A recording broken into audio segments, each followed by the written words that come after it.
എങ്ങനെ ഉറങ്ങാൻ പറ്റണേ? രാത്രി മുഴുവൻ കുട്ടിയെ സ്വപ്നം കാണായിരുന്നു. സ്വപ്നത്തില് ഞാൻ എങ്ങനെയായിരിക്കണേ?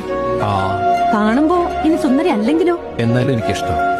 ഒട്ടും ഭംഗിയില്ലെങ്കിലും ഇഷ്ടാവും. ഇഷ്ടം മനസ്സിനകത്തുണ്ടായതല്ലേ, അത് ഒരു കാഴ്ച കൊണ്ട് എങ്ങനെ ഇല്ലണ്ടാവുക? ആ കുട്ടി വിളിക്കുന്ന് എന്താ ഇത്ര ഉറപ്പ്? ശരിക്കും സ്നേഹമുണ്ടെങ്കിൽ ആ കുട്ടിക്ക് വിളിക്കാതിരിക്കാൻ പറ്റുമോ? കുട്ടി വിളിച്ചിരുന്നു. ഇപ്പൊ ഇത്തിരി മുമ്പ് ഞാൻ പറഞ്ഞില്ലേ ആ കുട്ടി വിളിക്കുന്ന അത്രയ്ക്ക് ഇഷ്ടാ എന്നോട്.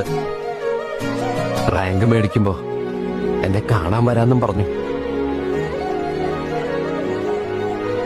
ഇപ്പോഴാ ഞാൻ തിരിച്ചറിയണേ, അമ്മോനെയല്ല ജയകൃഷ്ണനെ. I love you, Jayakrishnan.